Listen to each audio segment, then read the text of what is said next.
Before we proceed to the video, for more LEED AP O+M study material, you can contact me on my email and on my LinkedIn as usual.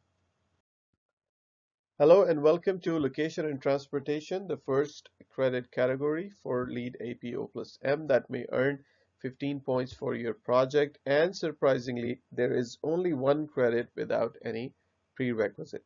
If you recall the Green Associate, the main purpose of Location and Transportation credit category was to find alternative ways of transportation to the project, or to place or locate a project in a place that is densely populated, or you had multiple modes of transportation available.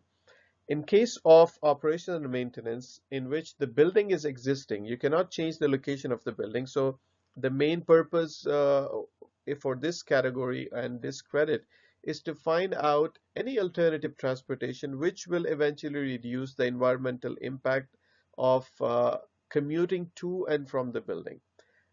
If you have different modes of transport available, the worst case scenario is that one person is traveling in a fossil fuel powered car to the project. And if somebody is coming walking, bicycle trip, or any other mode of transportation like bus, the per head emissions are less. So based on this, they will categorize how many different modes of transport are being used while commuting to and from the building. So credit number one is alternative transportation, 1 to 15 points. Alternative transportation would be any transportation other than your personal fossil fuel powered vehicle in which you are coming alone. Even the carpooling in which you are coming in a fossil fuel powered vehicle, but if you are sharing it with other, there will be a weighted percentage, which we'll see later on. So the requirement is to reduce pollution from automobile use for transportation to and from the building. So we got multiple options. The first one is transportation survey for 1 point. It's simply a straightforward survey in which you have to survey the building occupants and visitors on their transportation patterns to and from the building. Now, visitors would be surveyed under certain conditions. If the peak visitors in a day or daily average is more than the building occupants, in that case, visitors are to be included in the survey as well, which most probably would happen in retail projects. And in case of normal office building, your visitors count might not exceed the building occupants. So it is subject to these conditions. And the survey has to be conducted once every 5 years. Now, 3 points to be remembered. The school students with the age of driving, they will be considered as regular occupants in terms of the calculations. When it comes to the school adaptations, the school students would be considered. The inpatients in case of healthcare will not be surveyed and will not be considered as regular occupants. And the sampling should be done if the population goes more than 100, which includes in case of building occupants plus visitors are more than 100, then we can make sampling. We'll see how we will sample. So the transportation survey is the first option for 1 point, and simple and straight documentation, how many building occupants and how many visitors, if the project falls in the category where the visitors need to be surveyed. That's why it's written if applicable, and results showing alternative transportation including absentees and vacation. Now the alternative transportation could be walking, could be bike riding, could be coming from by bus, by tram, anything. And the absentees only would be considered for the building occupants, the regular ones, and not for the visitors, and if there is any vacation time in which the survey was conducted. So for this transportation survey that we need to conduct for 1 point, there are certain attributes. Like you have to list all alternative transportation modes for easy selection for the survey. Like walking should be there, bike riding should be there, and if you're coming by bus or metro, whatever the possible alternative transportation modes.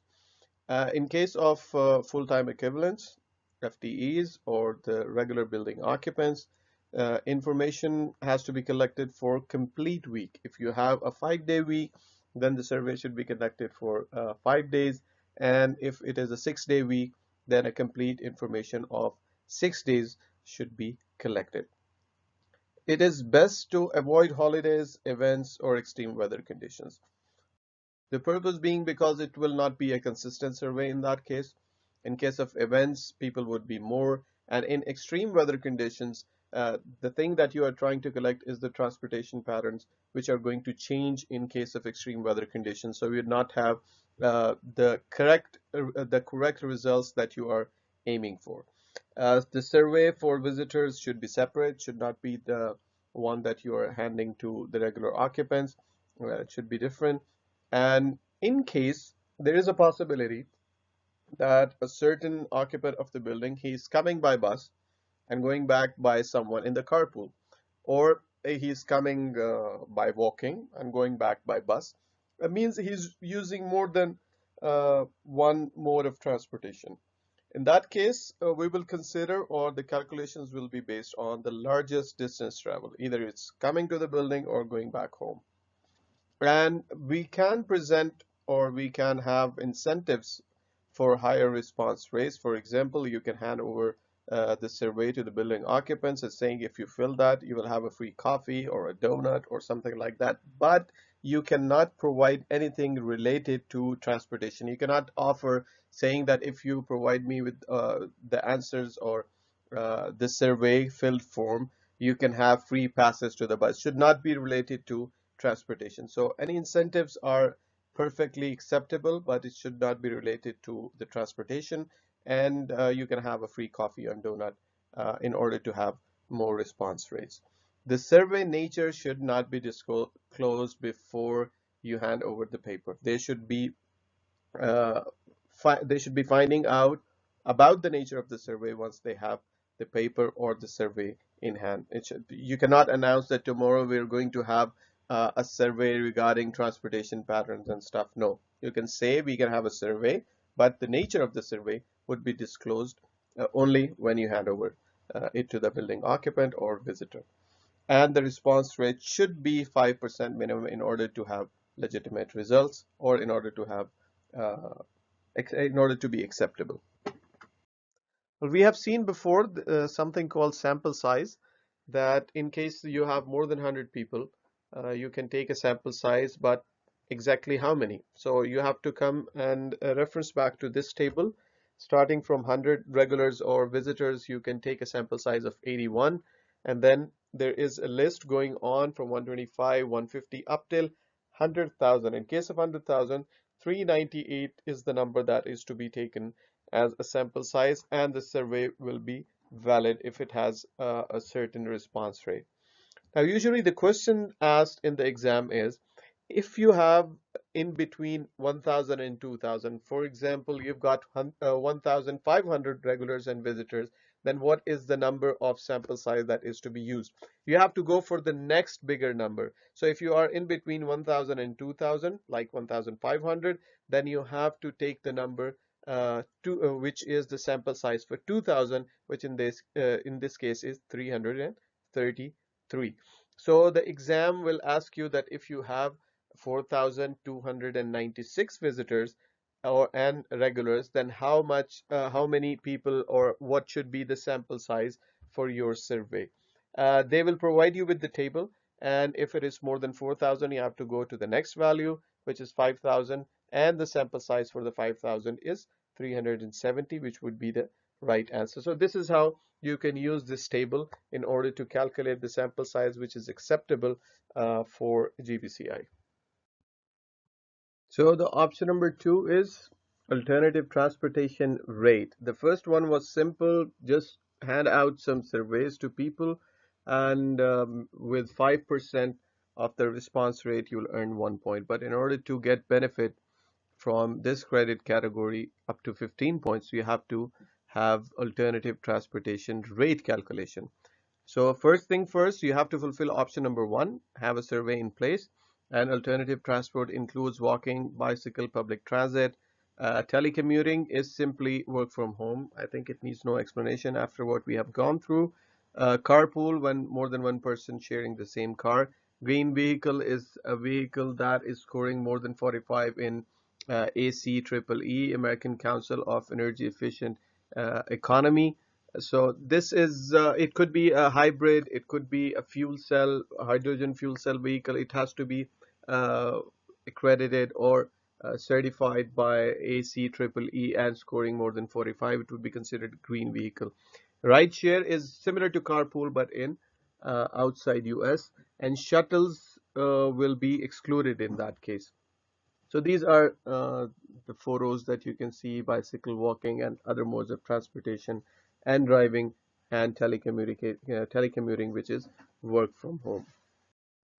So the ATR, alternative transportation rate, that we have calculated has to be compared against the baseline, which we discussed, that it's occupants that are traveling alone in a conventional fossil fuel powered vehicle, and it's 2 trips per day, coming to the building, coming to the project, and going back from the building.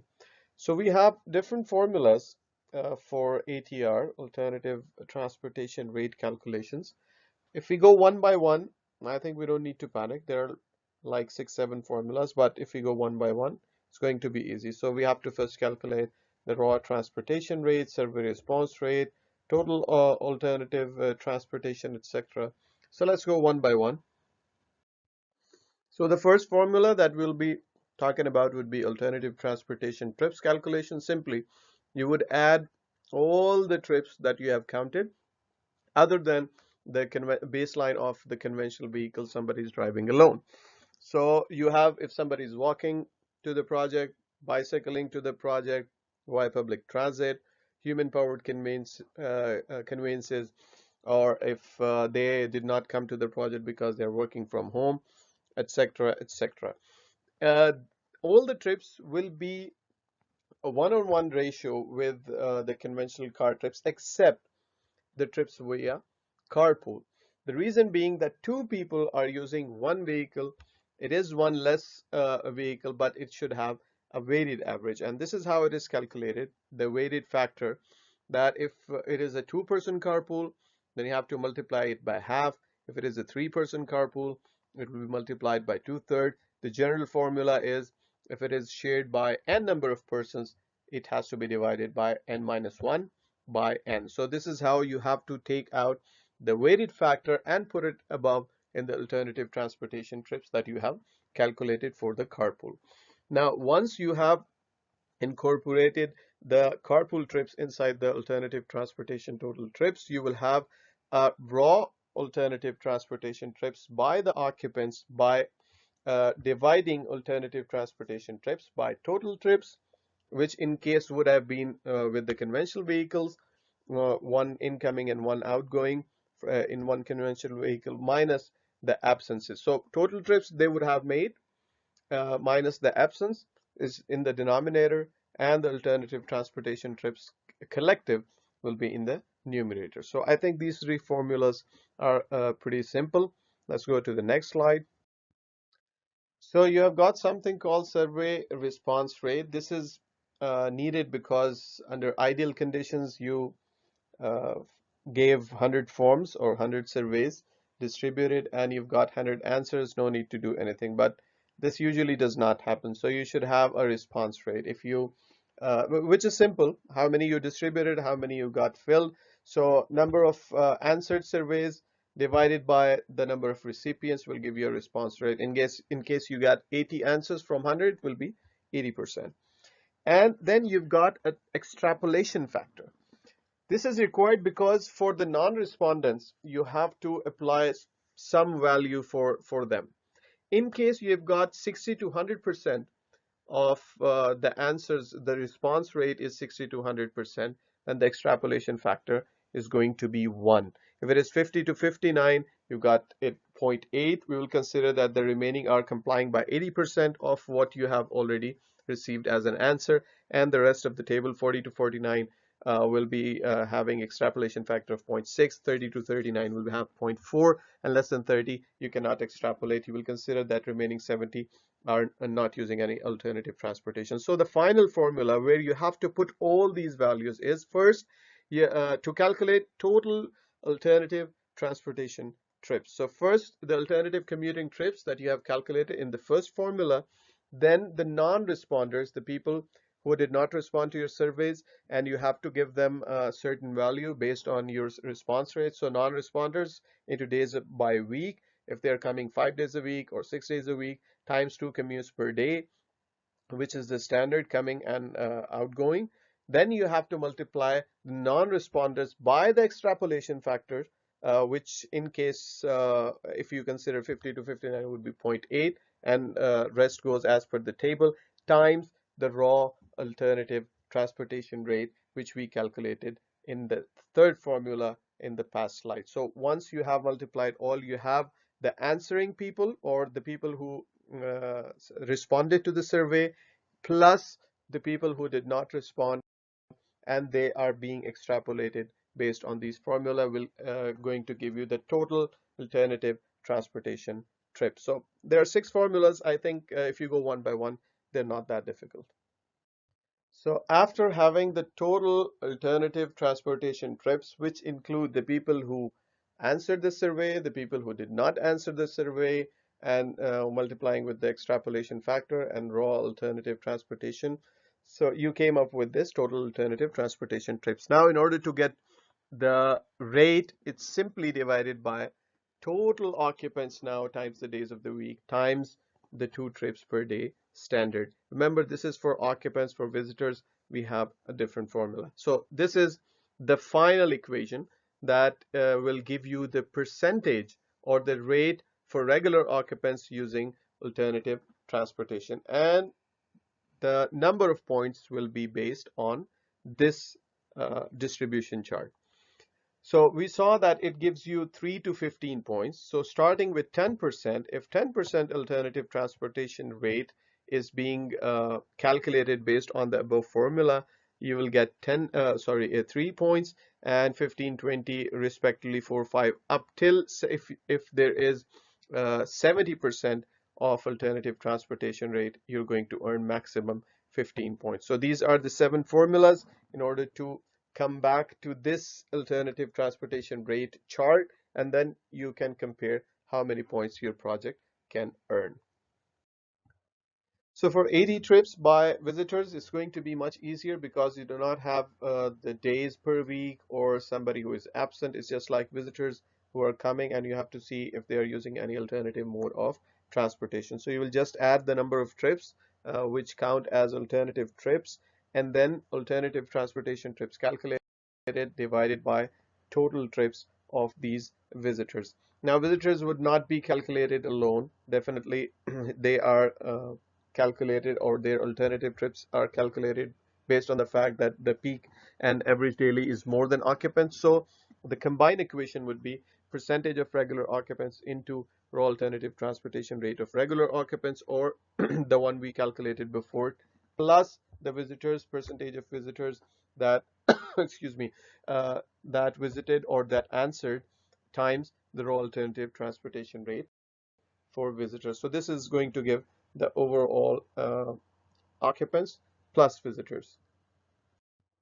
Now, once doing all these calculations, the documentation for this credit or this option number 2 is the documentation of option number 1, which is the transportation survey, plus demonstrate that what is the percentage reduction in conventional commuting trips, and the corresponding points by using the previous table, which we have seen that 10% goes to 3 number of points, and so on and so forth until 70. That is going to give you 15 points. Now, this was option number 2.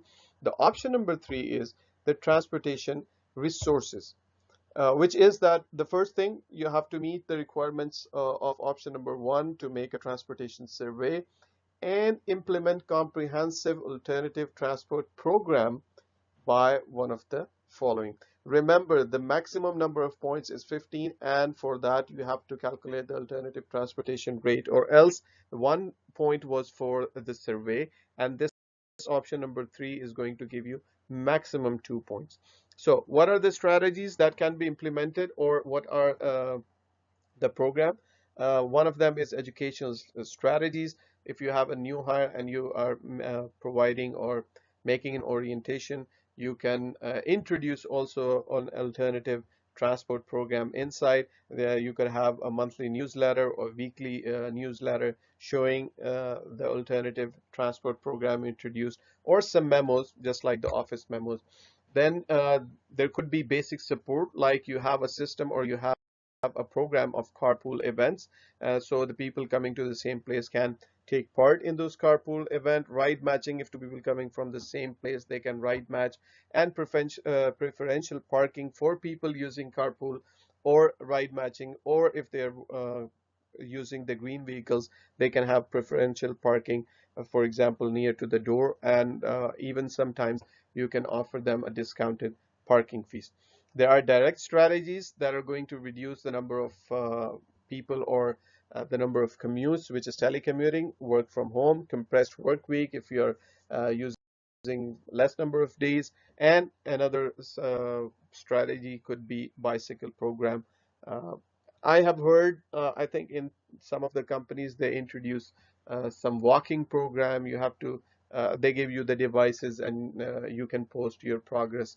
And sometimes there is a small competition in between the employees as well. So these are some of the strategies that you can implement. But remember that option 1 and 3 collective can only give you 3 points, whereas option number 2 is where you can earn maximum number of points.